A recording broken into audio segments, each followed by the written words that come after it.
Hello friends, welcome to our channel Naval Kumar. आज मैं आपके लिए सुप्रीम जादूगर एक्सप्लेन करने वाला हूँ। वीडियो को शुरू करने से पहले वीडियो को लाइक ज़रूर करें और चैनल को सब्सक्राइब करना बिल्कुल भी ना भूलें। कस्बे के पश्चिमी निकास के पास एक खुला मैदान था। उस खुले मैदान में वर्तमान में कई तंबू लगे हुए थे। कुछ तंबुओं पर मर्सनरी समूहों के प्रतीकों वाले बैनर या प्लेटें देखी जा सकती थी, जबकि अन्य तंबू केवल सामान्य तंबू थे जिनका उपयोग शिकारियों द्वारा किया जाता था। मर्सनरीज को तंबुओं के बाहर बैठकर घर के काम करते हुए देखा जा सकता था। कुछ अपने हथियारों को धार दे रहे थे, कुछ सूची बना रहे थे, जबकि अन्य बस एक दूसरे से बात कर रहे थे। अचानक मर्सनरीज ने उस स्थान से शोर सुना जहां शिकारियों ने अपने तंबू लगाए थे। कुछ मर्सनरीज खड़े हुए और जांच करने के लिए वहां गए।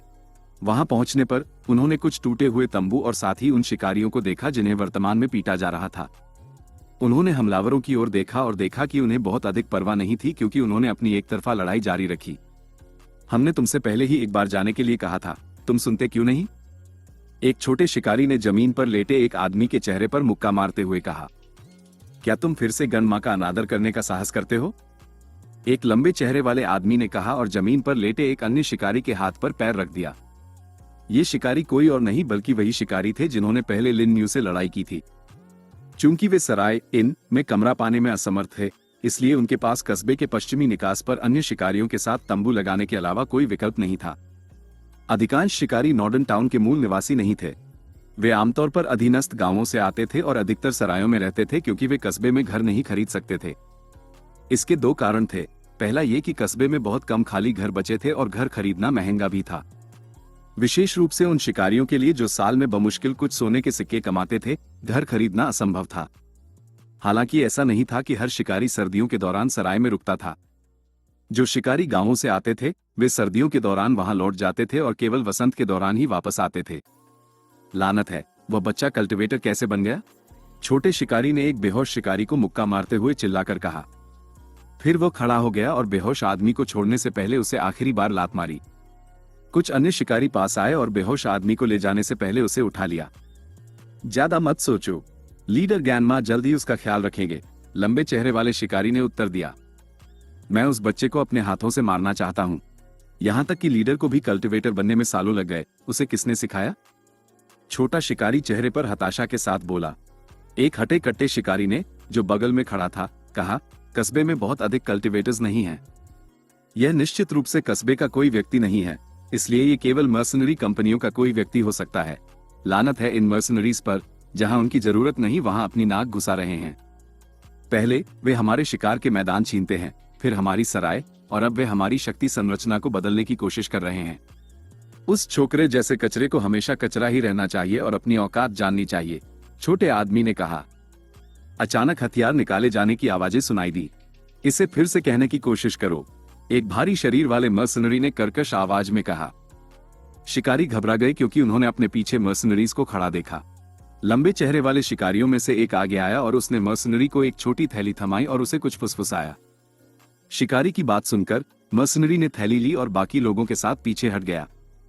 जिस शिकारी ने मर्सनरी से बात की थी वो वापस आया और छोटे शिकारी के सिर पर थप्पड़ मारा। अपनी जुबान पर लगाम रखो। अपनी जुबान चलाने से पहले चारों ओर देख लिया करो। तुमने हमें लगभग मुसीबत में डाल दिया था, लंबे चेहरे वाले शिकारी ने कहा।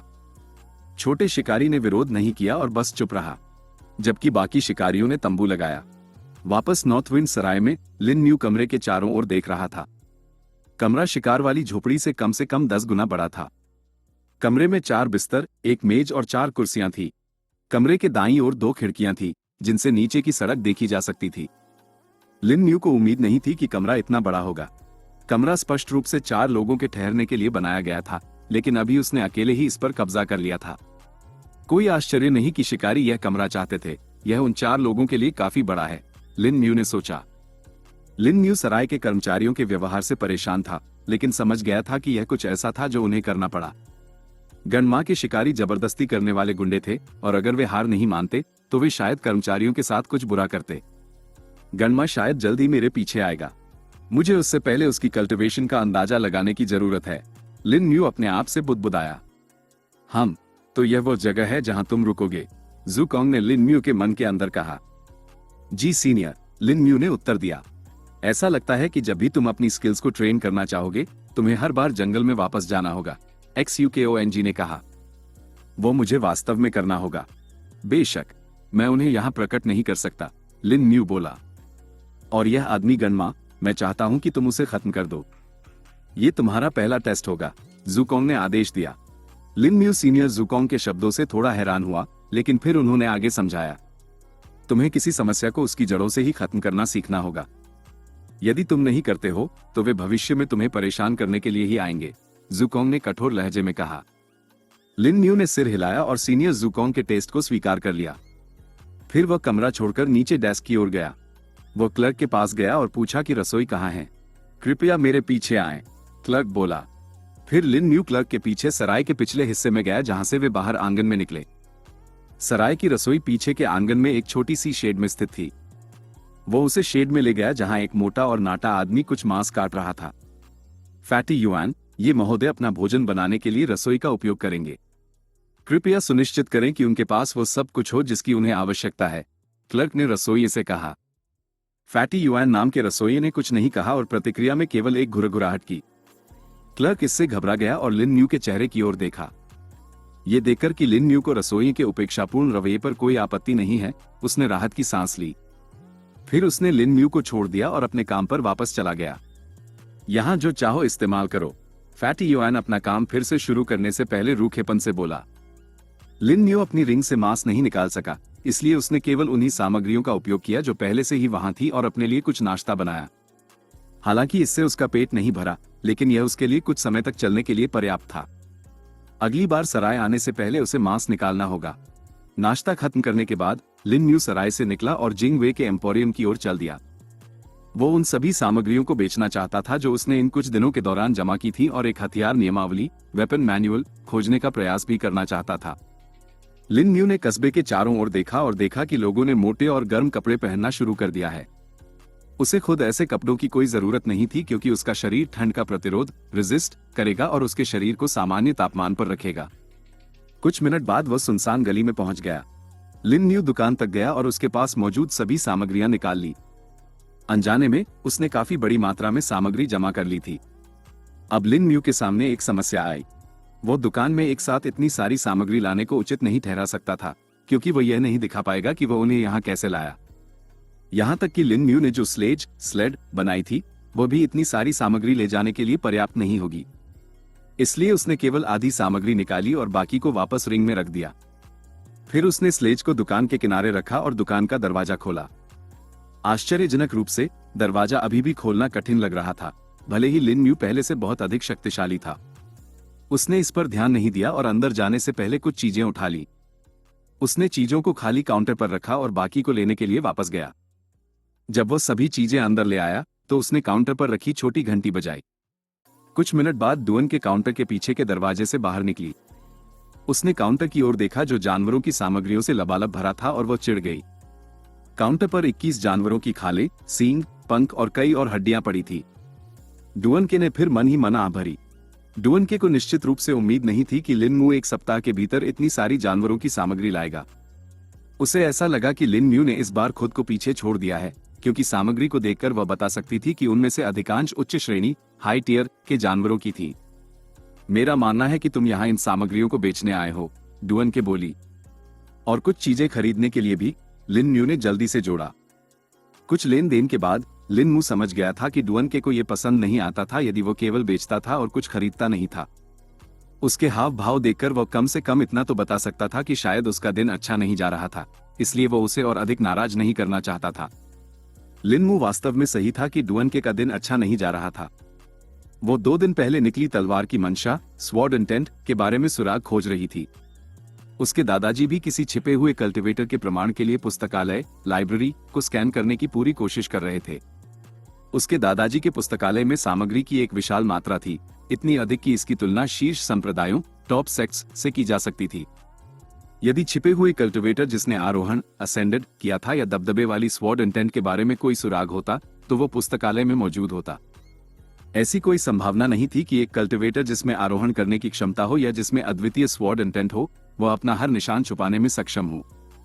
जब वे छोटे रहे होंगे तो उनमें उत्कृष्ट प्रतिभा रही होगी, इसलिए उनका कुछ रिकॉर्ड होना चाहिए। डुअनके को थोड़ा बेहतर महसूस हुआ कि लिन मू कुछ खरीदेगा भी, इसलिए उसके हाव भाव थोड़े सहज हो गए। वह आगे बढ़ी और जानवरों की सामग्री की जांच करने लगी।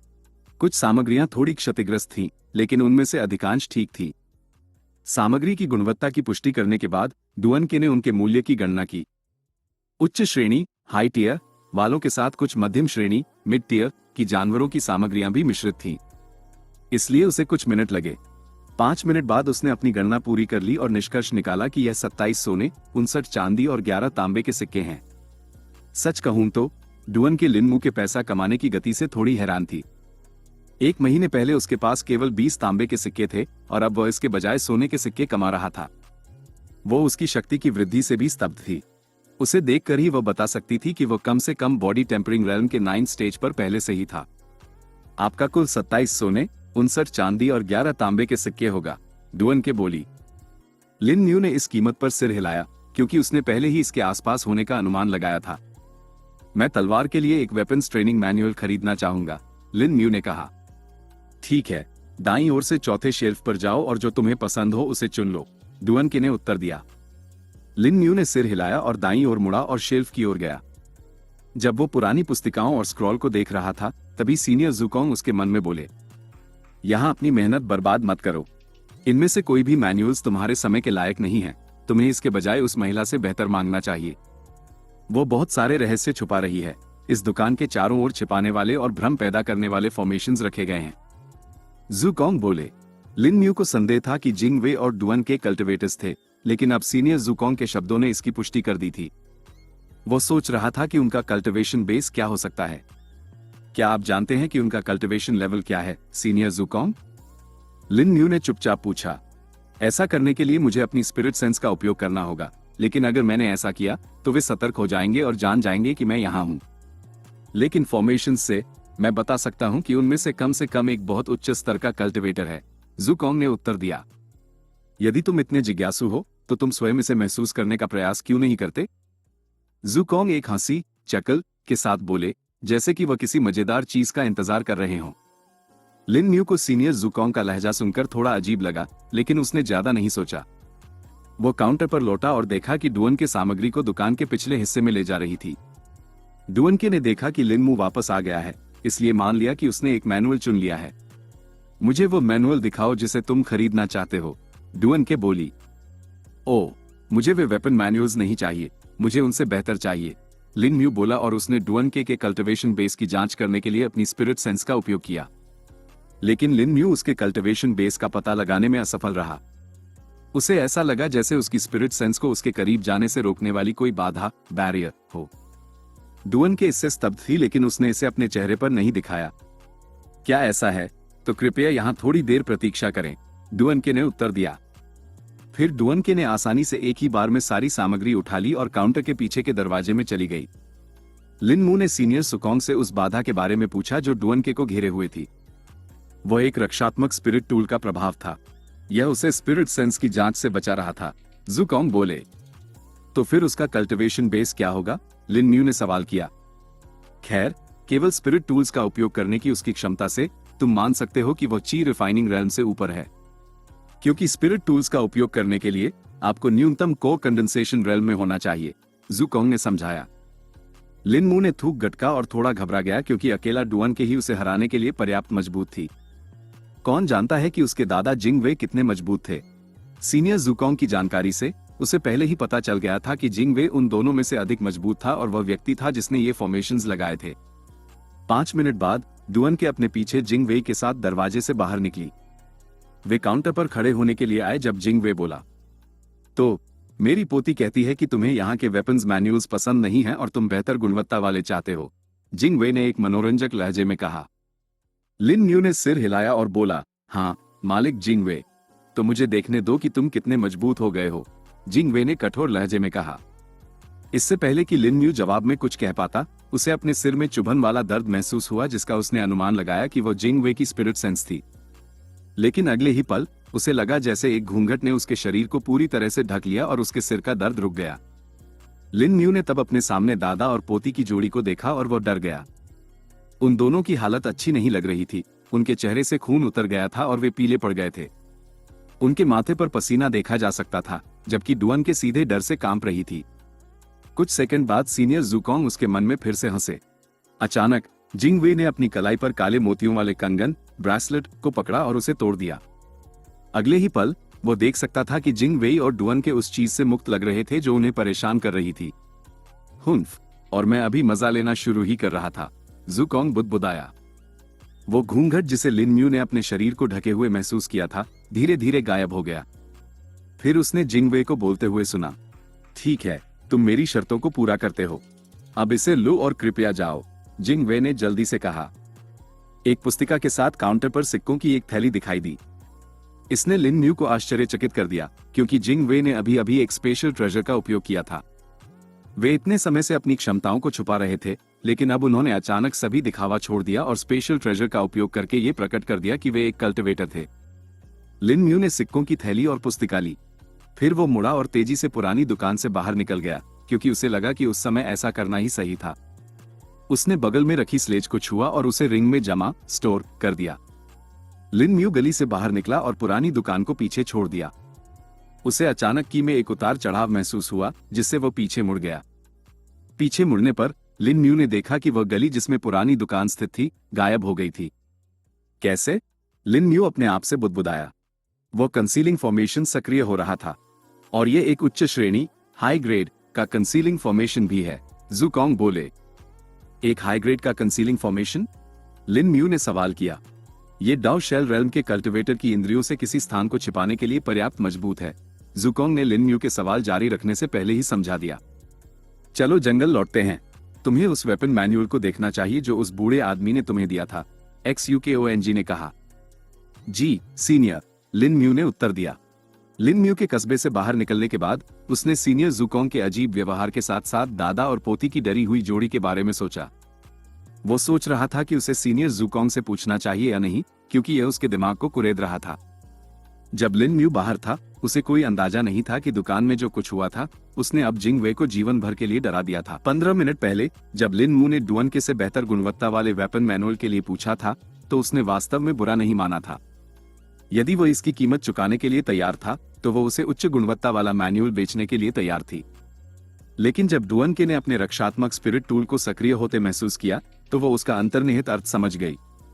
वो केवल एक सामान्य वेपन मैनुअल नहीं चाहता था जो बॉडी टेम्परिंग रेल्म के विशेषज्ञों के लिए हो। इसके बजाय वो जो चाहता था वो एक वेपन मैनुअल था जो ची रिफाइनिंग रेल्म के कल्टिवेटर के लिए अभिप्रेत अनटेंडेड हो। लिन म्यू की स्पिरिट सेंस ने डुअन के को चौंका दिया था, क्योंकि उसने कभी उम्मीद नहीं की थी कि वह इतनी जल्दी कल्टिवेटर बन जाएगा। केवल 1 महीना पहले की बात थी जब वो बॉडी टेम्परिंग रेल्म के 4th स्टेज में था, और अब वो ची रिफाइनिंग रेल्म का कल्टिवेटर लग रहा था।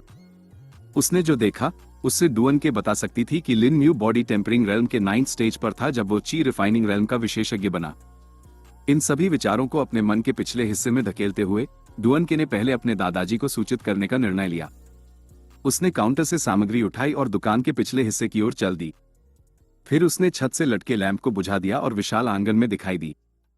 उसने सामग्री को अपनी स्टोरेज रिंग में जमा किया और मनो मैनर की ओर गई। मनो के अंदर पहुंचकर डुअन के ने अपने दादाजी को ढूंढा जो वर्तमान में विशाल पुस्तकालय में थे।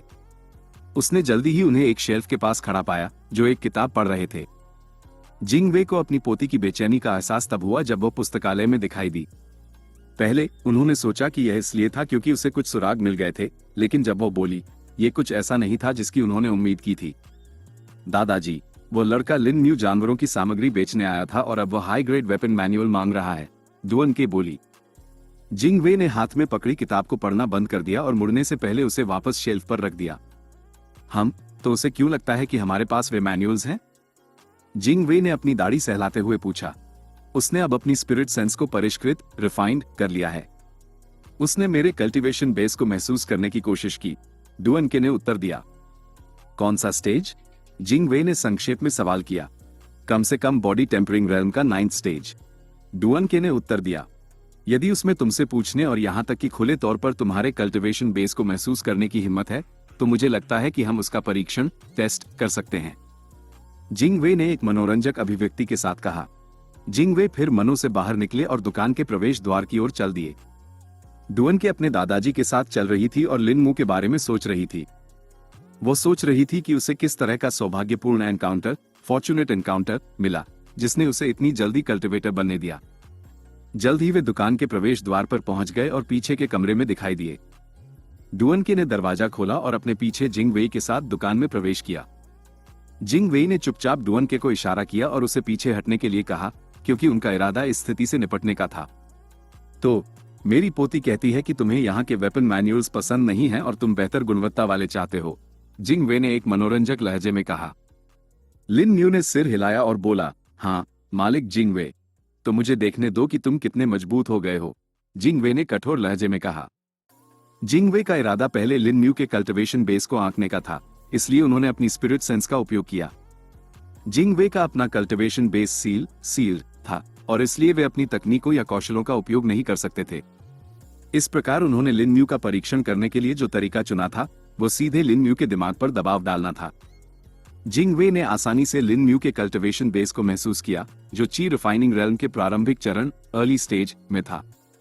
उसने काफी तेजी से प्रगति की है। वो पहले से ही ची रिफाइनिंग रेल्म के मध्य चरण मिड स्टेज के आधे रास्ते पर है, जिंग वे ने सोचा। जिंग वे ने फिर अपनी स्पिरिट सेंस का उपयोग किया और लिन न्यू के सिर को छुआ। फिर उन्होंने देखा कि लिन न्यू दर्द से थोड़ा करा उठा, लेकिन अगले ही पल उन्होंने अपने सिर में एक गरजती हुई घुरघुराहट हैरम्फ सुनी। अचानक एक घूंघट जैसी बाधा ने लिन न्यू को ढक लिया और उसके शरीर से एक भव्य उपस्थिति, इम्पोजिंग प्रेजेंस, फैल गई।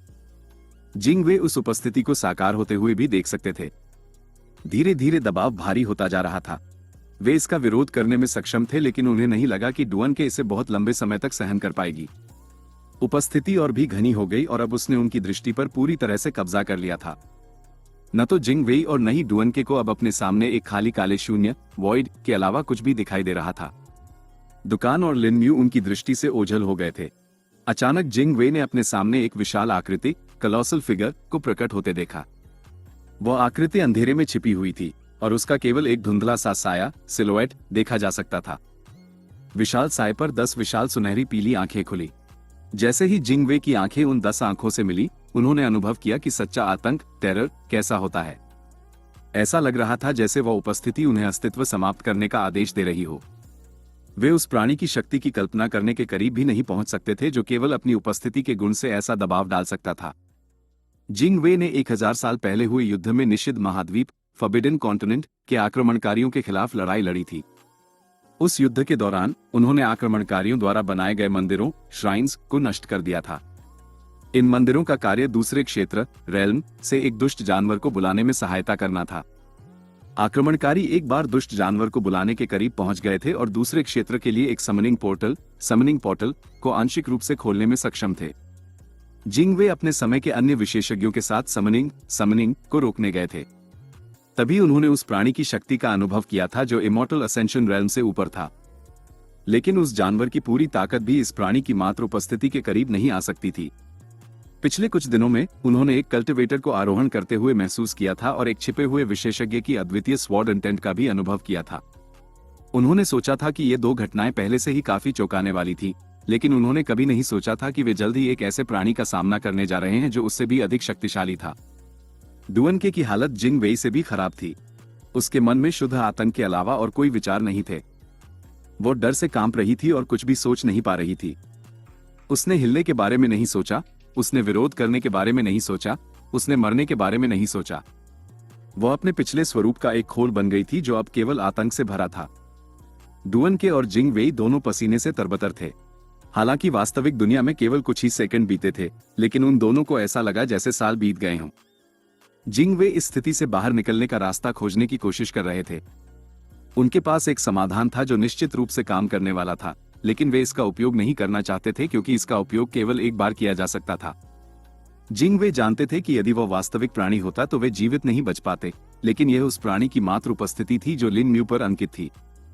वे ऐसा कोई कारण नहीं सोच सके कि इतने अत्याचारी रूप से शक्तिशाली प्राणी ने लिन न्यू को क्यों चुना, जो एक ऐसा लड़का था जो काफी सामान्य था। अचानक जिंग वे ने एक हंसी चकल सुनी। यह उनके सामने मौजूद विशाल प्राणी की ओर से आई थी। वे उस हंसी में उपहास महसूस कर सकते थे और जानते थे कि वे इसके लायक थे। वे ये भी समझ गए कि यह उस प्राणी द्वारा दी गई अंतिम चेतावनी थी, इसलिए उन्होंने अपने दांत भींचे और उस ट्रम्प कार्ड का उपयोग किया जिसे वे बचाने की कोशिश कर रहे थे। जिंग वे ने अपनी बाईं कलाई पर मौजूद काले मोतियों वाले कंगन को पकड़ा और उसे तोड़ दिया। काला मोतियों वाला कंगन एक स्पिरिट टूल था जिसे उनके कबीले क्लैन के एक पूर्वज ने बनाया था। ये पूर्वज इमोर्टल असेंशन स्टेज पर था और उसने इस स्पिरिट टूल को एक विरासत हेirloom के रूप में आगे बढ़ाने के इरादे से बनाया था। जैसे ही काला मोतियों वाला कंगन टूटा, जिंग वे के सामने एक बूढ़े आदमी की तैरती हुई आकृति दिखाई दी। वो बूढ़ा आदमी जिंग वे जैसा ही दिखता था, लेकिन जिंग वे से थोड़ा छोटा लग रहा था। वह आकृति पालथी मारकर बैठी थी और उसने अपनी हथेलियां अपनी नाभि पर रखी थी। आकृति की बाईं हथेली दाईं हथेली पर रखी थी और ऊपर की ओर थी। आकृति की हथेलियों के ऊपर एक छोटा गोला तैर रहा था। गोला ज्यादातर नीला था जिसमें कुछ हरे और भूरे भाग थे। यदि कोई इसे ध्यान से देखे तो यह एक ग्रह जैसा लगता था। आकृति ने गोले के साथ अपनी हथेलियां अपने सीने तक उठाईं। फिर अगले ही पल आकृति ने अपनी हथेलियां दूर की और अपनी भुजाएं फैला दी। अचानक उसने अपनी हथेलियां प्रार्थना की मुद्रा में एक साथ जोर से मारी, जिसमें छोटा गोला हथेलियों के बीच फंस गया। गोला चमकने लगा और धुएं में बदल गया, जिसके बाद प्रकाश ने चारों ओर को भर दिया और अंधेरे को दूर भगा दिया। तो दोस्तों, उम्मीद है आपको ये ऑडियो सीरीज़ पसंद आ रही होगी। अगर आपको वीडियो अच्छी लगे तो वीडियो को लाइक ज़रूर करें और हमारे चैनल नवल कुमार को सब्सक्राइब करना बिल्कुल भी ना भूलें। तो चलिए वीडियो को कंटिन्यू करते हैं। प्रकाश जल्द ही गायब हो गया और जिंग वे फिर से देख पाए। उन्होंने देखा कि वे दुकान में वापस आ गए हैं और लिन न्यू को अपने सामने भ्रमित अभिव्यक्ति के साथ खड़े देखा। लड़के के साथ और अधिक समय नहीं बिताना चाहते थे, इसलिए जिंग वे ने तेजी से एक पुस्तिका के साथ सिक्कों की थैली निकाली। उन्होंने ये भी नहीं गिना कि उन्होंने लड़के को कितने सिक्के दिए। वे केवल इतना जानते थे कि थैली में इतने सिक्के थे कि वह फिर कभी दुकान पर न लौटे। वो पुस्तिका जो जिंग वे ने लिन न्यू को दी थी, वह भी एक शीर्ष श्रेणी टॉप ग्रेड की तलवार नियमावली स्वॉर्ड मैनुअल थी, जो उनके कबीले में सैकड़ों वर्षों से थी।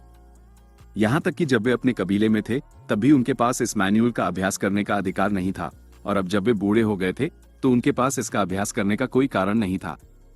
लिन न्यू कस्बे से निकलकर 15 मिनट में जंगल पहुंच गया। रास्ते में उसने सोचा था कि वह सीनियर जुकोंग से पूछेगा कि उस दुकान में क्या हुआ था। उसने अंततः अपना मन बना लिया था और पूछने के लिए सही समय का इंतजार कर रहा था। जंगल के किनारे के पास लिन ने अभी अभी खरीदी गई हथियारों की नियमावली मैनुअल निकाली।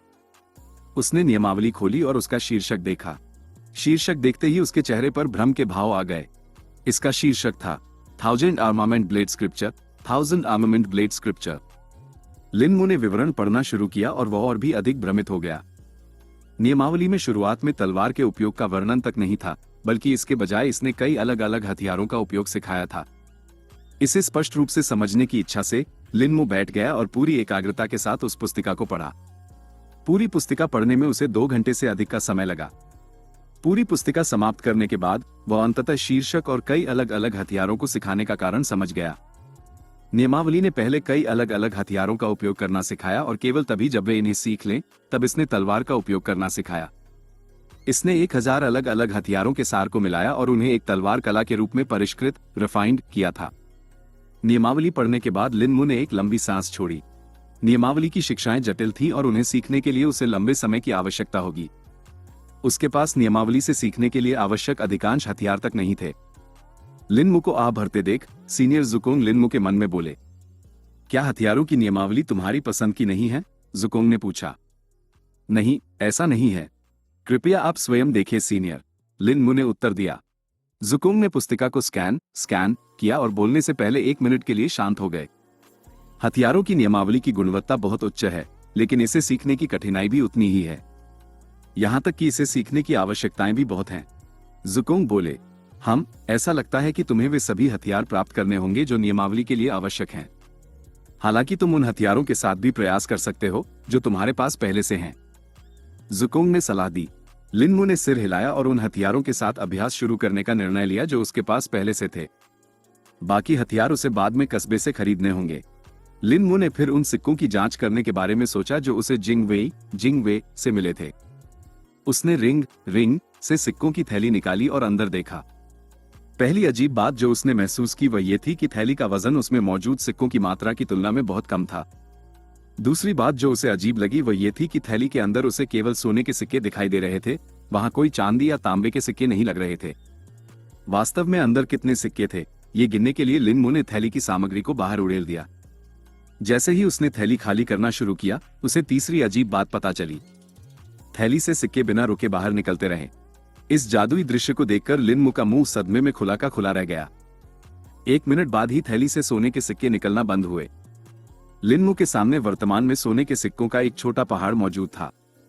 वो इस स्थिति को समझ नहीं पा रहा था क्योंकि इसने उसका दिमाग पूरी तरह से सुन्न कर दिया था।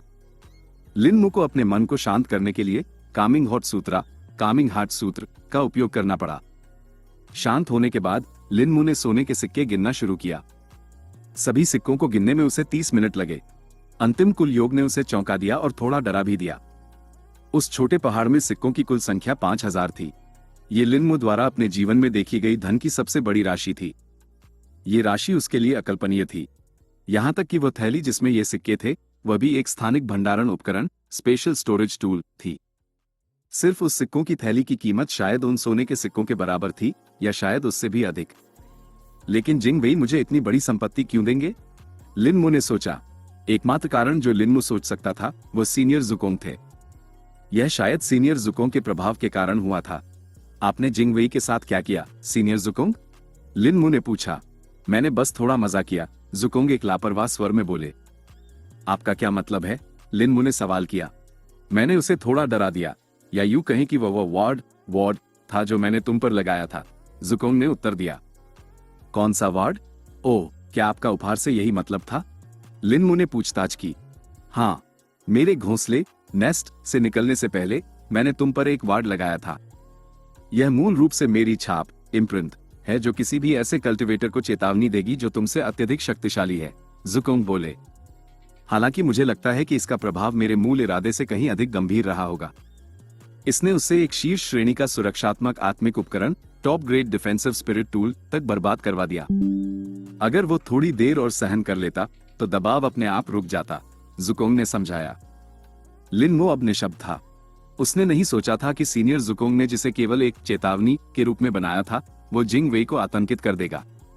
तब आपको क्या लगता है कि जिंग वेई का कल्टीवेशन आधार, कल्टीवेशन बेस क्या था, सीनियर जुकोंग? लिन ने जिज्ञासावश पूछा। यह अजीब था। चूंकि मेरे पास मेरा मुख्य शरीर नहीं है, इसलिए मैं ये सटीक रूप से नहीं बता सका कि उसका कल्टीवेशन आधार क्या था, क्योंकि वो सील्ड लग रहा था, जुकोंग ने अनिश्चितता के साथ उत्तर दिया। उसका कल्टीवेशन आधार सील क्यों होगा? लिन ने पूछा। इसके कई कारण हो सकते हैं, लेकिन भले ही उसका कल्टीवेशन आधार सील था, उसकी आत्मिक चेतना, स्पिरिट सेंस, अभी भी सक्रिय है। उसकी आत्मिक चेतना की शक्ति से मैं जितना बता सकता हूं, वो कम से कम नैसेंट सोल रैंक पर होना चाहिए, यदि उससे उच्च नहीं तो, जुकोंग ने उत्तर दिया। लिन को आश्चर्य हुआ कि जिंग वेई का कल्टीवेशन आधार क्यों सील था। उसने सोचा कि क्या यही कारण था कि वे एक जर्ज दुकान में रह रहे थे? क्या वे शायद किसी से छिप रहे थे? लिन केवल कुछ ही ऐसी चीजों के बारे में सोच सकता था जो इस क्षेत्र में एक शक्तिशाली कल्टीवेटर को खतरा पहुंचा सकती थी। यहां तक कि वुलिम शहर में भी, जहां कल्टीवेटर्स अधिक सामान्य थे, सबसे शक्तिशाली कल्टीवेटर्स केवल कोर कंडेंसेशन रैंक पर थे।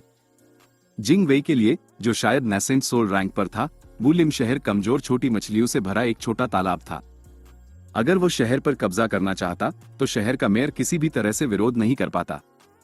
जिंग वेई के बारे में विचारों को एक तरफ रखते हुए लिन ने सोचा कि वह इन सोने के सिक्कों का क्या करेगा। उसके पास अपनी संपत्ति वापस खरीदने के लिए पर्याप्त से अधिक सोना था, जिससे उसके ऊपर से एक बड़ा बोझ हट गया। वो उन हथियारों को भी खरीद सकेगा जो 1000 आर्मामेंट ब्लेड स्क्रिप्चर सीखने के लिए आवश्यक होंगे। हालांकि एक और बाधा थी जो संभावित रूप से लिन को अपनी संपत्ति वापस खरीदने से रोक सकती थी। कोई ना कोई उससे जरूर पूछेगा कि उसे ये पैसा कहां से मिला, और वे निश्चित रूप से संदेह करेंगे कि उसने इसे कहीं से चुराया है। अपनी संपत्ति वापस लेने जाने से पहले उसे इसका समाधान सोचना होगा। लिन इसलिए कुछ सलाह के लिए सीनियर जुकोंग की ओर मुड़ा। तुम इसे छिपाने के बारे में क्यों सोच रहे हो? क्या तुम भूल गए कि कल्टीवेटर्स आम लोगों से ऊपर हैं? उन्हें तुमसे सवाल क्यों करना चाहिए? इसके बजाय तुम्हें उन्हें उनकी जगह दिखानी चाहिए, जुकोंग ने एक प्रभावशाली स्वर में कहा। सीनियर जुकोंग की सलाह सुनकर लिन के मन में छाए विचार गायब हो गए। उसने महसूस किया कि आगे बढ़ने का सबसे अच्छा तरीका दबदबा रखना और खुला रहना था। यहां तक कि गणमा वाली घटना को भी उसे बस सीधे तरीके से सुलझाना चाहिए। भले ही कस्बे में हत्या वर्जित थी, लेकिन वह नियम पूरी तरह से कल्टीवेटर्स पर लागू नहीं होता था। गनमा ने पहले भी आम लोगों को पीटा था जिनकी बाद में चोटों के कारण मृत्यु हो गई थी, लेकिन फिर भी वो बहुत कम या बिना किसी समस्या के बच निकलने में सफल रहा था। यदि कल्टिवेटर्स के बीच संघर्ष होता तो वे इसे आपस में सुलझा सकते थे, जब तक कि वे आम लोगों को इसमें शामिल न करें। एक बार जब लिनमू को गनमा के कल्टिवेशन आधार का पता चल जाएगा तो स्तर के आधार पर वह या तो उसे गुप्त रूप से मार देगा या शहर में ही। अपने नए संकल्प के साथ लिनमू ने अपना कल्टिवेशन सत्र शुरू किया। शायद इसलिए कि लिनमू के दिमाग से पितृ भक्ति का बोझ हट गया था, उसकी कल्टिवेशन गति थोड़ी बढ़ गई थी। उसने रुकने से पहले 4 घंटे तक कल्टिवेशन किया और अपने डेंटियन डैंशन के भीतर स्पिरिट क्यूई स्पिरिट ची की मात्रा का अनुमान लगाया।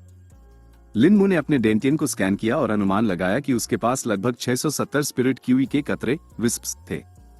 फिलहाल इस संख्या से संतुष्ट होकर उसने अपनी आत्मिक चेतना स्पिरिट सेंस को परिष्कृत करना शुरू किया। वर्तमान में उसकी आत्मिक चेतना 1 मीटर की सीमा तक सीमित थी, जिसने उसकी संवेदन क्षमताओं के साथ साथ दूसरे स्किल ब्लिंक की सीमा को भी काफी हद तक रोक रखा था। लिनमू रात तक अपनी आत्मिक चेतना को परिष्कृत करता रहा और उसने अपनी एकाग्रता केवल इसलिए तोड़ी क्योंकि उसने जंगल से आती हुई एक हल्की दहाड़ सुनी। यदि यह केवल एक सामान्य जानवर की दहाड़ होती तो उसे परेशानी नहीं होती, लेकिन इस दहाड़ के भीतर थोड़ी मात्रा में स्पिरिट क्यूई मौजूद थी।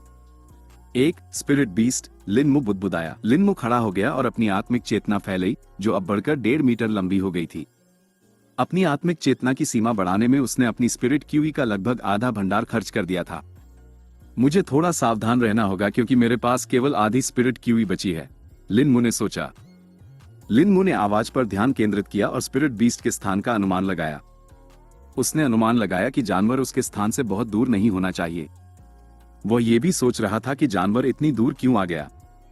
लिनमू जंगल में दाखिल हुआ और तेजी से पेड़ों के बीच से निकल गया। स्पिरिट क्यूई से मजबूत हुए अपने पैरों के साथ वो और भी तेज दौड़ सकता था और बहुत कम आवाज करता था। पेड़ों के बीच से हवा चल रही थी, जिससे पत्तों की सरसराहट हो रही थी और लिनमू के कदमों की आवाज छिप रही थी। कुछ मिनट बाद लिनमू उस स्थान पर पहुंच गया जिसका उसने उस स्थान के रूप में अनुमान लगाया था जहां से दहाड़ आई थी। पेड़ों पर पंजों के निशान और क्षतिग्रस्त पेड़ों ने उसके अनुमान की पुष्टि की। लिनमू ने इसलिए किसी भी हलचल के संकेत के लिए अपनी चेतना को सतर्क रखा। वह पास गया और उन पंजों के निशानों की जांच की जो पेड़ों और जमीन पर थे। निशान पतले लेकिन लंबे थे, जिससे वह उस जानवर की पहचान करने में असमर्थ था जो इसका कारण हो सकता था। लिनमू को स्पिरिट बीस्ट के बारे में बहुत अधिक जानकारी नहीं थी, सिवाय उन सामान्य जानवरों के जिन्हें कुलीन शिकारी मारकर कस्बे में लाते थे। लिनमू ने जमीन पर पैरों के निशान देखे और उन्हें काफी उथला पाया। पैरों के निशानों के बीच की दूरी भी कम थी, जिससे उसे लगा कि यह एक छोटा स्पिरिट बीस्ट है। फिर भी पंजों के निशानों ने उसे जानवर के प्रति सतर्क कर दिया। लिनमू ने एक कोने में देखा जहां अधिकांश पेड़ क्षतिग्रस्त थे और वहां खून का एक छोटा कुंड और पैरों के निशानों का एक अलग सेट मिला। इससे उसे लगा कि ये 2 जानवरों के बीच की लड़ाई थी, लेकिन दूसरा जानवर शायद स्पिरिट बीस्ट से कमजोर था। लिनमू ने और निशानों की तलाश की, लेकिन वे उसे नहीं मिले। अचानक उसे पेड़ों से सरसराहट की आवाज सुनाई दी। उसने पेड़ों की ओर ऊपर देखा, लेकिन उसे कुछ नहीं मिला। फिर उसने अपनी आत्मिक चेतना से जांच की और अपराधी को पेड़ में छिपा हुआ कैमोफ्लाज्ड पाया। जानवर लगभग एक कुत्ते के आकार का था और उसके अंग पतले और लंबे थे। उसके प्रत्येक अंग में 2 नुकीले पंजे थे जो हुक की तरह दिखते थे। जानवर के शरीर पर कोई बाल नहीं थे और उसकी त्वचा का रंग गहरा भूरा था, जिसने रात के अंधेरे के साथ मिलकर जानवर के लिए छिपना आसान बना दिया था। लिनमू ने जानवर के पंजों पर खून के धब्बे देखे और यह निर्धारित किया कि शायद इसी जानवर ने दूसरे जानवर पर हमला किया था और दहाड़ने की आवाज भी निकाली थी। वो जानवर के भीतर छिपी स्पिरिट क्यूई को महसूस करने में भी सक्षम था। उसे पता चला कि स्पिरिट क्यूई जानवर के धड़ के भीतर एक स्थान पर केंद्रित थी। वो इसका बीस्ट कोर होना चाहिए, लिनमू ने सोचा। लिनमू ने खुद को तैयार किया और जानवर के व्यवहार का अध्ययन किया। ऐसा लग रहा था कि वह अपने समय का इंतजार कर रहा है और हमले के लिए सही क्षण की प्रतीक्षा कर रहा है। लिनमू ने अनुमान लगाया कि जहां उसने जानवर को खोज लिया था, वहीं उसे इस बात का एहसास नहीं था। जानवर की अनभिज्ञता का लाभ उठाने की इच्छा से लिनमू ने एक योजना बनाई। वो पीछे मुड़ा और दूसरी दिशा में देखने लगा, जबकि अपनी आत्मिक चेतना को अपनी पीठ की ओर बढ़ा दिया। उसने फिर जानवर की प्रतिक्रिया का इंतजार किया। जाहिरा तौर पर उसकी योजना काम कर गई और उसे ज्यादा इंतजार नहीं करना पड़ा, क्योंकि जानवर उसकी असुरक्षित पीठ पर हमला करने से खुद को रोक नहीं सका। जानवर पेड़ से लिनमू की पीठ की ओर बड़ी तेजी से झपटा। उसके पंजे फैले हुए थे और उसकी गर्दन को निशाना बना रहे थे, जिसका इरादा उसे एक ही प्रहार में खत्म करने का था। लेकिन जैसे ही जानवर लिनमू की आत्मिक चेतना की सीमा में आया, उसने पहले स्किल फ्लिकर को सक्रिय कर दिया। लिनमू का शरीर धुंधला हो गया और जानवर बस उसके पार निकल गया। जानवर 5 मीटर दूर जमीन पर गिर गया और थोड़ा भ्रमित लग रहा था, क्योंकि उसने ऐसा होने की उम्मीद नहीं की थी। लिनमू ने इस अवसर को पकड़ लिया और दूसरे स्किल ब्लिंक का उपयोग किया, जिससे वो जानवर के बगल में टेलीपोर्ट हो गया। उसने छोटी तलवार निकाली और उस पर प्रहार करने से पहले उसे अपनी स्पिरिट क्यूई से मजबूत किया। अगले ही सेकंड में सिर धड़ से अलग हो गया और स्पिरिट बीस्ट मर गया। लिनमू ने एक ऐसी सांस छोड़ी जिसे उसे पता भी नहीं था कि उसने रोक रखी थी। उसे एहसास नहीं हुआ, लेकिन वह वास्तव में बहुत घबराया हुआ था, क्योंकि यह उसका पहला स्पिरिट बीस्ट था जिसे उसने मारा था। उसे नहीं पता था कि यह पूरी चीज कैसे आगे बढ़ेगी, इसलिए वह घबराया हुआ था। हालांकि अंत में उसकी चिंता पर उसके आत्मविश्वास की जीत हुई और उसने सफलतापूर्वक स्पिरिट बीस्ट का शिकार किया। लिनमू ने जानवर को छुआ और उसके शव को रिंग में जमा कर दिया। वो फिर पीछे मुड़ा और उसी रास्ते से वापस लौट गया जिससे वह आया था। कुछ मिनट बाद वह जंगल से बाहर निकल गया था और वर्तमान में छोटी जलधारा के किनारे पर था। वह अभी अभी मारे गए स्पिरिट बीस्ट को साफ और तैयार कर रहा था। आज रात लिनमू चखना चाहता था कि स्पिरिट बीस्ट के मांस का स्वाद कैसा होता है। हालांकि जिस जानवर का उसने शिकार किया था, उसमें मांस बहुत कम था और वह काफी हड्डी वाला था। उसने उसकी पसलियों को काट कर खोला और केंद्र में एक छोटा नाखून के आकार का भूरा संगमरमर जैसा टुकड़ा पाया। ये स्पिरिट बीस्ट का कोर था। जहां स्पिरिट बीस्ट के कल्टीवेशन स्तर इंसानों के समान ही होते थे, वहीं उनमें एक अंतर यह था कि उनके पास डेंटिन के बजाय स्पिरिट कोर होते थे। स्पिरिट कोर आमतौर पर स्पिरिट बीस्ट के दिल के पास स्थित होते थे, हालांकि कुछ जानवरों के शरीर के अन्य हिस्सों में भी ये होते थे। कुछ दुर्लभ जानवर भी थे जिनके पास एक से अधिक स्पिरिट कोर थे। इस तरह के स्पिरिट बीस्ट आमतौर पर बहुत शक्तिशाली होते थे और उनका कल्टीवेशन स्तर उच्च होता था। एक कल्टीवेटर के लिए स्पिरिट बीस्ट कोर बहुत उपयोगी थे, क्योंकि उनका उपयोग कई अलग अलग चीजों में किया जा सकता था। उनका उपयोग कीमियाई गोलियों एल्केमिकल पिल्स के लिए सामग्री के रूप में किया जाता था। उनका उपयोग फॉर्मेशंस के लिए शक्ति स्रोत के रूप में, साथ ही एक घटक के रूप में किया जाता था। उनका उपयोग स्पिरिट हथियारों के निर्माण में और आत्मिक उपकरणों को परिष्कृत करने के लिए भी किया जाता था। हालांकि स्पिरिट बीस्ट कोर का एक और उपयोग था, एक ऐसा उपयोग जो संभावित रूप से एक कल्टीवेटर की ताकत को कई गुना बढ़ा सकता था। स्पिरिट बीस्ट कोर का उपयोग ब्लडलाइन एसेंस नामक किसी चीज को परिष्कृत करने के लिए किया जा सकता था। ये ब्लडलाइन एसेंस उस जानवर के लिए अद्वितीय था जिससे इसे बनाया गया था। नए कौशल और क्षमताएं प्राप्त करने के लिए कल्टीवेटर्स द्वारा ब्लडलाइन एसेंस को आत्मसात असिमिलेट किया जा सकता था। जानवर के प्रकार के आधार पर उन्हें वे क्षमताएं मिलेंगी जो उस जानवर के लिए अद्वितीय थी। ब्लडलाइन एसेंस एक कल्टीवेटर की काया फिजिक को भी मजबूत करेगा। हालांकि ब्लडलाइन एसेंस को परिष्कृत करने के कई तरीके थे, लेकिन स्पिरिट कोर का उपयोग करना सबसे आम तरीका था। फिर भी अधिकांश कल्टीवेटर्स किसी भी ब्लडलाइन एसेंस को आत्मसात नहीं करेंगे। वे आमतौर पर इंतजार करेंगे और एक ऐसा ब्लडलाइन एसेंस चुनेंगे जो उनके लिए उपयुक्त हो और उनके कल्टीवेशन आधार का पूरक हो। ऐसा नहीं था कि इस बात की 100% संभावना थी कि एक कल्टीवेटर ब्लडलाइन एसेंस को आत्मसात करने में सक्षम होगा। कई कारणों से एक कल्टीवेटर का शरीर ब्लडलाइन एसेंस को अस्वीकार भी कर सकता था, जैसे कि ब्लडलाइन एसेंस कल्टीवेटर के साथ असंगत होना, इसका अशुद्ध या अस्थिर होना। ये ब्लडलाइन एसेंस के बहुत अधिक दबदबे वाला और शक्तिशाली होने के कारण भी हो सकता था। साथ ही यदि कोई कल्टीवेटर कमजोर था तो वो ब्लडलाइन एसेंस को अवशोषित करने में विफल भी हो सकता था। हालांकि कुल मिलाकर ब्लडलाइन एसेंस को आत्मसात करते समय हमेशा असफलता की एक निश्चित प्रतिशत संभावना रहती थी। एक और कारण था कि कल्टीवेटर्स उपयुक्त ब्लडलाइन एसेंस मिलने का इंतजार क्यों करते थे, वह ये था कि एक बार जब उन्होंने इसे आत्मसात कर लिया तो उनके लिए उस ब्लडलाइन में सुधार करना बहुत मुश्किल होगा। यदि कोई कल्टीवेटर अपने द्वारा आत्मसात की गई ब्लडलाइन में सुधार करना चाहता था तो उन्हें एक उच्च श्रेणी की ब्लडलाइन खोजनी होगी जो संगत कंपैटिबल हो। सिर्फ एक संगत ब्लडलाइन खोजनी भी अधिकांश समय पर्याप्त नहीं था, क्योंकि उन्हें अभी भी इस प्रक्रिया में मदद करने के लिए कीमती सामग्रियों और दुर्लभ जड़ी बूटियों की आवश्यकता होती थी। संप्रदायों सेक्ट्स के शिष्यों को इस मामले में लाभ था। अधिकांश संप्रदायों के पास उनके रिकॉर्ड के साथ अलग अलग ब्लडलाइन एसेंस का एक संग्रह था। इसने शिष्य के लिए ब्लडलाइन एसेंस चुनना सुविधाजनक बना दिया। लिनमू ने जल्द ही स्पिरिट बीस्ट को तैयार करना समाप्त कर दिया था। उसने मांस और सामग्री जैसे खाल और पंजों को अलग कर दिया था। उसने सब कुछ रिंग में जमा कर दिया और कस्बे की ओर अपनी वापसी की यात्रा शुरू की। 15 मिनट बाद लिनमू कस्बे के बहुत करीब था। ये सुनिश्चित करते हुए कि कोई उसे देख नहीं रहा है, उसने एक बड़ी बोरी निकाली और उसमें अपने पास मौजूद जानवर का मांस डाल दिया। उसने अपने लिए 2 समय के भोजन यानी अभी के रात के खाने और कल के नाश्ते के लिए पर्याप्त मांस डाल दिया था। ऐसा करने के बाद लिन मू नॉर्थ विंडेन की ओर चल दिया। चूंकि रात का समय था, इसलिए बाहर बहुत से लोग नहीं थे, सिवाय उन क्षेत्रों के जहां रेस्तरां और भोजनालय स्थित थे। लिन मू सराय में दाखिल हुआ और प्रवेश डेस्क की ओर देखा। डेस्क पर सुबह वाले से अलग क्लर्क बैठा था। वो क्लर्क के पास गया और उसे छोटी लकड़ी की प्लेट दिखाई।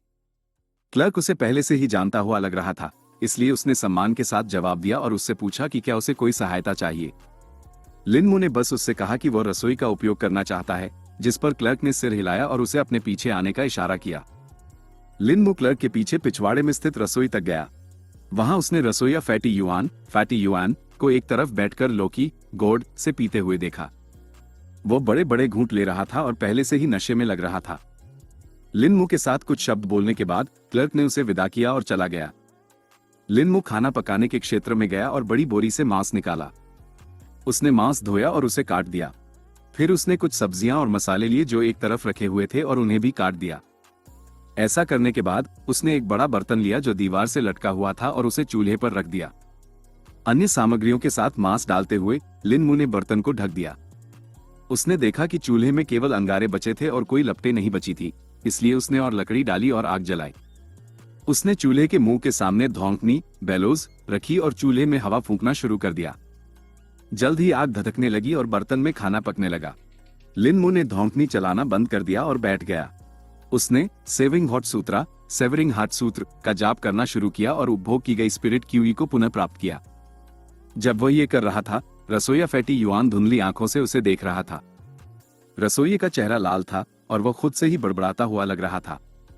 30 मिनट बाद बर्तन से एक स्वादिष्ट खुशबू आने लगी। तब तक लिन मू ने अपनी स्पिरिट क्यूई का एक छोटा हिस्सा फिर से भर लिया था। जल्द ही स्वादिष्ट खुशबू सूंघने के बाद लिन मू का पेट गड़गड़ाने लगा, इसलिए उसने कल्टीवेशन बंद कर दिया और खड़ा हो गया। यहां तक कि रसोइया भी खुशबू सूंघने के बाद थोड़ा होश में आता हुआ लग रहा था। लिन मू ने अभी जो पकाया था वो उसी स्पिरिट बीस्ट का मांस था जिसे उसने मारा था। क्योंकि स्पिरिट बीस्ट में मांस कम था और वो काफी हड्डी वाला था, इसलिए लिन मू ने आमतौर पर बनाए जाने वाले रोस्ट के बजाय स्टू बनाने का विकल्प चुना। लिन मू ने बर्तन का ढक्कन हटाया और एक कटोरे में स्टू की एक बड़ी मात्रा निकाली। फिर वह एक तरफ बैठ गया और स्टू खाने लगा। फैटी युआन नाम का रसोइया नशे की हालत में खड़ा हुआ और खुद से बात करते हुए स्टू के पास गया। इस बच्चे का खाना पकाना मेरे से बेहतर कैसे हो सकता है? रसोई ने एक छोटा चखने वाला कटोरा उठाया और स्टू का एक छोटा हिस्सा निकाला। लिन मू ने कोई प्रतिक्रिया नहीं दी और इंतजार किया। वो देखना चाहता था कि स्पिरिट बीस्ट का मांस खाने पर एक आम आदमी की क्या प्रतिक्रिया होगी। रसोइया छोटा कटोरा अपने मुंह तक ले गया और उस जायकेदार और आनंददायक स्टू को गटक गया। उसने एक पल के लिए स्टू के स्वाद का आनंद लिया और फिर अगले ही पल में उसका चेहरा बहुत लाल हो गया। उसका शरीर गर्म होने लगा और वह इसका मतलब समझ नहीं पा रहा था। यह क्या है? रसोइया बोला। रसोइये की नाक से थोड़ी मात्रा में खून निकलने लगा और वह बेहोश हो गया, जाहिरा तौर पर उसके शरीर में दौड़ रही अत्यधिक ऊर्जा के कारण। लिन मू इससे हैरान था। उसने उम्मीद नहीं की थी कि इतनी कम मात्रा एक आम आदमी को बेहोश करने के लिए काफी होगी। लिन मू ने रसोइये की ताकत को महसूस किया और उसे बॉडी टेम्परिंग क्षेत्र के छठे चरण 6th स्टेज पर रखा। गहरी समझ हासिल करने की इच्छा से लिन मू ने अपनी आत्मिक चेतना का उपयोग किया और रसोइये के शरीर की स्थिति का अवलोकन किया। उसने देखा कि स्टू में मौजूद स्पिरिट क्यूई की वह कम मात्रा रसोइये के शरीर में व्याप्त हो गई थी और बिना किसी दिशा के बेतरतीब ढंग से घूम रही थी। लिन मू ने करीब से देखा और रसोइये की मेरिडियंस खोजने की कोशिश की। उसने कुछ सेकंड बाद उन्हें ढूंढ लिया और उनके और अपने बीच के अंतर का अध्ययन किया। यदि रसोइये की मेरिडियन की तुलना बाल की मोटाई से की जा सकती थी, तो लिन मू की तुलना एक चॉपस्टिक से की जा सकती थी। मेरिडियन की चौड़ाई के बीच का अंतर आश्चर्यजनक था। लिन मू ने सीनियर जुकोंग से पूछने का फैसला किया, तुम्हारी मेरिडियन भी पहले वैसी ही रही होंगी, लेकिन शायद उस बैंगनी स्पिरिट फल को खाने की वजह से वे चौड़ी हो गई, जुकोंग बोले। हालांकि जुकोंग ने लिन मू से पूरी सच्चाई नहीं बताई। केवल एक स्पिरिट फल मेरिडियन को इतने बड़े अंतर से चौड़ा करने के लिए पर्याप्त नहीं होता। ये बल्कि उस रहस्यमयी रिंग का सूक्ष्म प्रभाव था जिसने वास्तव में लिन मू की शारीरिक बनावट कॉन्स्टिट्यूशन को बदल दिया था। जल्द ही लिन मू ने बर्तन खाली कर दिया था और खाना खत्म कर लिया था। फिर वह कामिंग हॉट सूत्रा का जाप करने और जीवन शक्ति वाइटल एनर्जी को आत्मसात करने के लिए बैठ गया। उसने खाए गए स्टू में मौजूद उमड़ती हुई जीवन शक्ति को महसूस किया।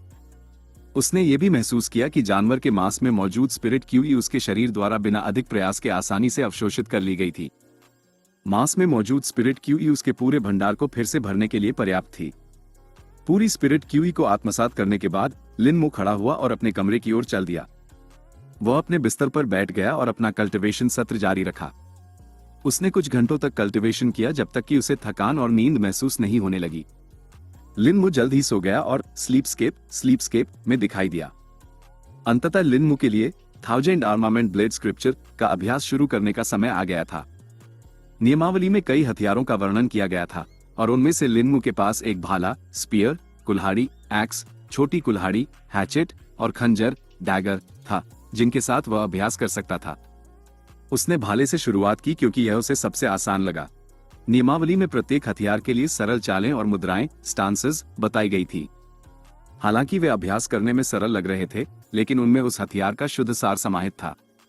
जब लिन मो ने अभ्यास शुरू किया तो उसने इस प्रक्रिया को आसान और सरल पाया, लेकिन जैसे जैसे उसने अभ्यास किया वो भाले की छिपी हुई जटिलताओं के प्रति जागरूक होता गया। वो प्रहार, थ्रस्ट करता और अनुभव करता कि उसने प्रहार किया है, फिर भी उसे यह सही महसूस नहीं होता था।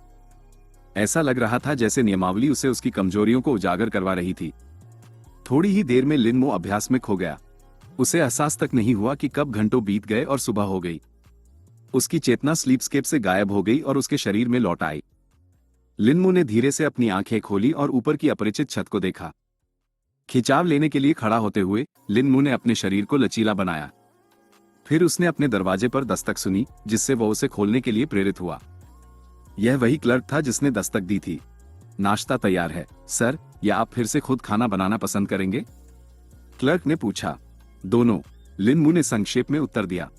क्लर्क को लिन मो के उत्तर पर थोड़ा अजीब लगा, लेकिन उसने ज्यादा ध्यान नहीं दिया और लिन मो को अपने पीछे आने का इशारा किया। वे नीचे गए और बाईं ओर चले। वे एक छोटे हॉल में दाखिल हुए जहां वर्तमान में बहुत से लोग बैठे अपना नाश्ता कर रहे थे। क्लर्क लिन मो को एक खाली मेज पर ले गया और उसे बैठने दिया, जबकि वह उसके लिए कुछ नाश्ता लाया। नाश्ता काफी सरल था, जिसमें कुछ स्टीम्ड बन्स, हल्का सूप और सब्जियां थी। लिन मो ने कुछ ही मिनटों में भोजन समाप्त कर लिया, फिर भी उसे थोड़ा भी संतोष महसूस नहीं हुआ। लिन मो के भोजन करने के दौरान क्लर्क पूरे समय उसके पास खड़ा रहा। सराय के अन्य ग्राहकों ने यह देखा और क्लर्क को लिन मो के पास खड़ा देखकर उन्हें थोड़ा अजीब लगा। वे सोच रहे थे कि इसका क्या कारण हो सकता है, लेकिन उन्होंने वास्तव में इस पर अधिक ध्यान नहीं दिया। सराय के अधिकांश ग्राहक शिकारी थे और कुछ अन्य लोग जैसे व्यापारी, यात्री और भाड़े के सैनिक, मर्सनरीज मिले जुले थे। जैसे ही लिन मो उठने वाला था, उसने हॉल के प्रवेश द्वार से किसी परिचित को आते देखा। ये फियर्स ब्लड भाड़े की कंपनी का भाड़े का सैनिक यान जोंग था। उसके साथ उसकी टीम के बाकी सदस्य भी अंदर आए। उसने लिन मो को देखा और उसके पास पहुंचा। अभिवादन, भाई लिन मो, यान जोंग ने कहा। नमस्ते, लिन मो ने अजीब तरीके से जवाब दिया। अन्य भाड़े के सैनिकों ने भी लिन मो का अभिवादन किया। क्या आपका नाश्ता हो गया भाई लिन मो? यान जोंग ने पूछा। नहीं, अभी नहीं, मैं अपने लिए और बनाने जा रहा हूं, लिन मो ने उत्तर दिया। क्या यहाँ का खाना आपकी पसंद का नहीं था? यान जोंग ने पूछा। ओह, ऐसा नहीं है, बस मुझे कुछ अलग की आदत है, लिन मो ने उत्तर दिया। यान जोंग ने जवाब में सिर हिलाया और आगे कोई पूछताछ नहीं की। लिन मो ने भाड़े के सैनिकों को छोड़ दिया और अपने लिए मांस तैयार करने के लिए रसोई में चला गया। रसोई में रसोइया फैटी युआन खाना बना रहा था और बहुत ऊर्जावान लग रहा था। शायद कल के स्टू का प्रभाव, लिन मो ने सोचा। लिन मो ने बोरी से बचा हुआ मांस निकाला और उसे मिट्टी के ओवन में भूनने, रोस्ट के लिए रखने से पहले मसालों से ढक दिया। मांस 15 मिनट बाद पक गया था, इसलिए लिन मो को ज्यादा इंतजार नहीं करना पड़ा। अपना भोजन समाप्त करने के बाद लिन मो सराय से निकल गया और कस्बे से बाहर चला गया। जब वो जंगल के रास्ते में था, लिन मो को हवा में कई काले बिंदु दिखाई दिए। हालांकि एक अंतर यह था कि ये काले बिंदु एक घुमावदार रेखा में संरेखित लग रहे थे। लिन मो इसे देखकर जिज्ञासु हो गया, इसलिए उसने जांच करने और स्थानिक दरार, स्पेशल रिफ्ट खोलने का फैसला किया। लिन मो ने चारों ओर देखा और सुनिश्चित किया कि कोई उसे देख नहीं रहा है। फिर उसने अपना हाथ एक काले बिंदु की ओर बढ़ाया और इसे खोलने की इच्छा की। अगले ही पल स्थानिक दरार खुल गई और लिन मो ने अपना हाथ अंदर डाल दिया। एक बार जब उसका हाथ स्थानिक दरार के अंदर गया तो लिन मो ने महसूस किया कि यह एक सामान्य स्थानिक दरार नहीं थी। यह इसके बजाय एक टेलीपोर्टेशन चैनल था। फिर से कुछ मूल्यवान मिलने की संभावना पर उत्साहित होकर लिनमू ने उस वस्तु की खोज की जिसे ले जाया जा रहा था। 15 मिनट बाद लिनमू ने एक छोटी बेलनाकार वस्तु को छुआ। वस्तु को रिंग के अंदर जमा करने के बाद उसने अपना हाथ बाहर खींच लिया। रिंग से वस्तु निकालते हुए लिनमू ने उसे देखा। उसके हाथ में जो वस्तु थी वह एक लिपटा हुआ स्क्रॉल था, जिसके खुलने के स्थान पर मोम की सील, वैक्स सील लगी हुई थी। एक पत्र, लिनमू बुदबुदाया। आज की वीडियो बस यही तक थी। मिलते हैं अगले वीडियो में। तब तक के लिए bye bye, tata, take care.